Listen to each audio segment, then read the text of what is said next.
আল্লাহ পাক রব্বুল আলামিন যদি চাইতেন আমাদেরকে অসুস্থ দিয়ে ফেলে রাখতে পাইতেন। আল্লাহ পাক রব্বুল আলামিন যদি চাইতেন আমাদেরকে বিভিন্ন বেমার দিয়ে, বিভিন্ন অসুবিধা দিয়ে, বিভিন্ন জায়গায় লিপ্ত করে রাখতে পারতেন। আল্লাহ করেন নাই। অন্যান্যদের মতো যারা হাসপাতালে যেয়ে দেখেন হাসপাতালে বেডের মধ্যে শুয়ে আছে, হাসপাতালে যায় দেখেন কত মানুষ বিভিন্ন রোগে রোগাক্রান্ত হইয়া, কত মানুষ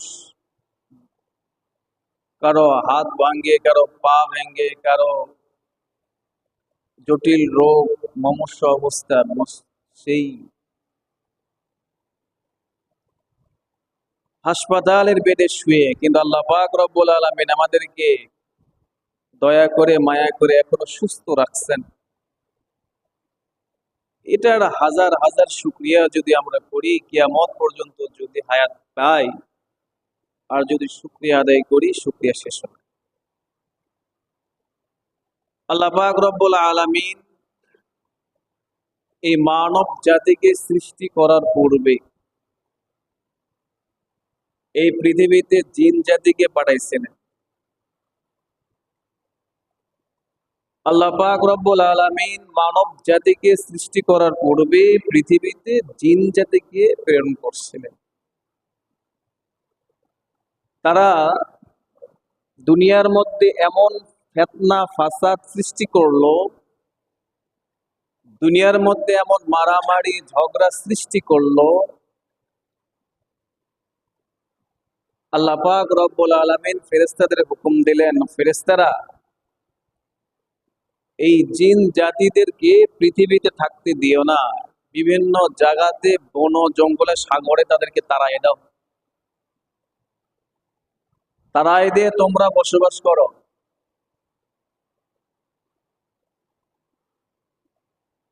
যখন আল্লাহ পাক রব্বুল আলামিন ফেরেশতাদের হুকুম দিলেন, ফেরেশতারা পৃথিবীতে আসিয়া সমস্ত জিন জাতিকে বিভিন্ন পাহাড় পর্বত, বিভিন্ন জঙ্গলের মধ্যে তাড়াই দিলেন, কিছুকে হত্যা করলেন, এবং ফেরেশতারা পৃথিবীতে বসবাস করা শুরু করছে।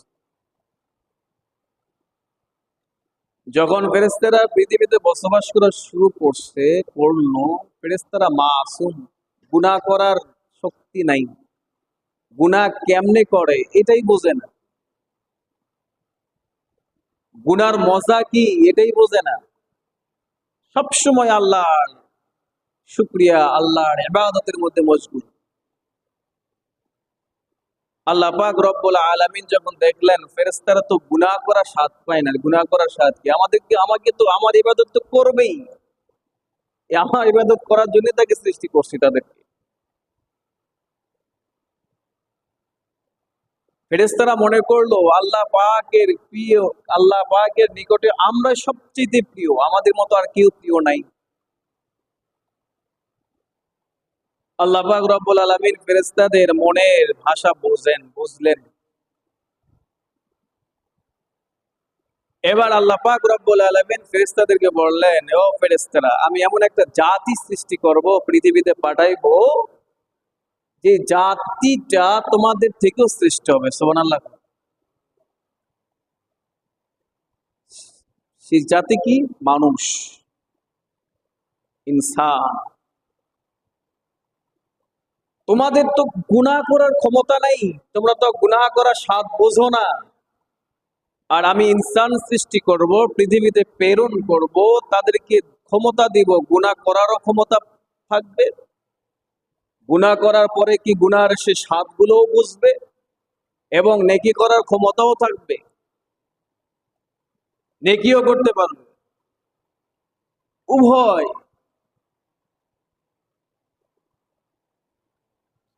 আল্লাহ পাক রব্বুল আলামিনের কাছে এবার ফেরেশতারা জিজ্ঞেস করলো, ও আল্লাহ, ওরা কি আমাদের থেকেও শ্রেষ্ঠ হবে? আল্লাহ পাক রব্বুল আলামিন বললেন, হ্যাঁ, তোমাদের থেকেও শ্রেষ্ঠ হবে, তোমাদের থেকেও শ্রেষ্ঠ হবে। ফেরেশতারা জিজ্ঞেস করলো, আল্লাহ কেমনে? অনেক এখানে বিস্তারিত আলোচনা আসছে, সংক্ষেপে, একদম সংক্ষেপে আল্লাহ পাক রব্বুল আলামিন ফেরেশতাদেরকে বুঝাইলো, ও ফেরেশতারা, তোমাদের গুনার মজাটা কি তোমরা এটা বোঝো না, এই জন্য তোমরা সবসময় আমার ইবাদত করো। কিন্তু মানুষ যখন গুনার মজাটা কি, গুনাহ করার পরে মজা বুঝবে, মজা বোঝার পরেও এত মজা, মদ খাইলে কি মজা বুঝবে, জেনা করলে কি মজা বুঝবে, হারাম খাইলে কি মজা বুঝবে, কি স্বাদ বুঝবে, মানুষ মানুষ থেকে অর্থ ছিনতাই করলে তার কি মজা বুঝবে। যতগুলো গুনাহের কাজ আছে, এই গুনাহের কাজ করার পরে গুনাহের কাজগুলো, গুনার মজাটা পাওয়ার পরেও যে মানুষগুলা এই গুনার কাজ ছেড়ে দিয়ে আমার ইবাদত করবে, আমার সন্তুষ্টর জন্য আমার ইবাদত করবে, আমার হুকুম মানবে, তখন এই বান্দাগুলো আমার সবচেয়ে তোমাদের থেকেও শ্রেষ্ঠ আমার বান্দা হয়ে যায়। সুবহানাল্লাহ বলবেন না? মানুষকে আল্লাহ পাক রব্বুল আলামিন গুনাহ করার ক্ষমতা দিচ্ছেন। গুনাহ করার পরে গুনার স্বাদটা কি এটাও বুঝার ক্ষমতা দিচ্ছেন।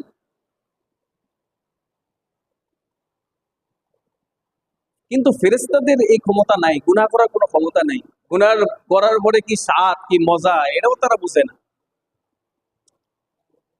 এই জন্য আল্লাহ পাক রব্বুল আলামিন মানুষকে প্রেরণ করলেন পৃথিবীতে।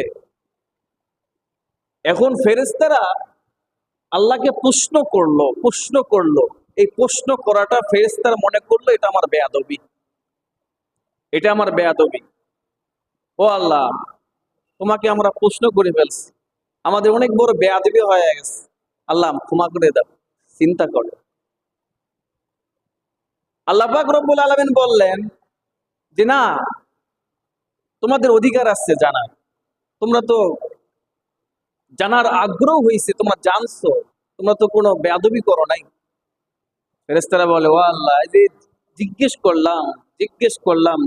করা এটা তো আমাদের কাছে বেয়াদবি মনে হয়। সমস্ত ফেরেশতারা যারা ছিল, যারা করছিল, 7 আসমানের উপরে বাইতুল মামুর নামে একটা মসজিদ আছে, আপনারা সকলে জানেন। নাম কি বলেন? বাইতুল মামুর, 7 আসমানের উপরে। তো তারা সেখানে গেলেন এবং বাইতুল মামুরের চতুর্পাশ দিয়ে তারা তওয়াফ করা শুরু করলেন। এবং আল্লাহ পাক রব্বুল আলামিনের নিকটে বললেন, ও আল্লাহ, এই বাইতুল মামুর যে মসজিদটা আছে 7 আসমানের উপরে, এই বাইতুল মামুর মসজিদের তাওয়াফ করে আমাদের যে আমরা অপরাধ করছি, এই অপরাধের ক্ষমা হিসাবে আমরা এই তাওয়াফটা করলাম। আল্লাহ পাক রব্বুল আলামিন এই ফেরেশতাদের এই জিনিসটা অনেক পছন্দ করছে।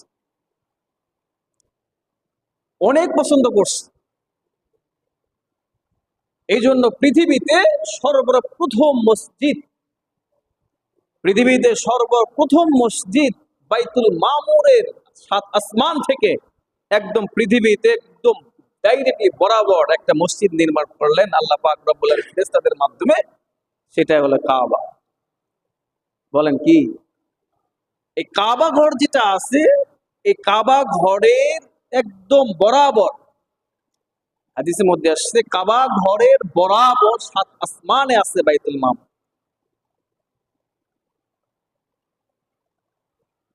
আল্লাহ পাক রব্বুল আলামিন বললেন, ও ফেরেশতারা, তোমরা যে গুনাহ করো নাই, তোমরা যে অপরাধ মনে করলা, আমাকে জিজ্ঞেস করলা যে মানুষ কি হবে, মানুষ দিয়ে এত দামি হবে কেন, এই যে জিজ্ঞেস করলা, এটা অপরাধ না।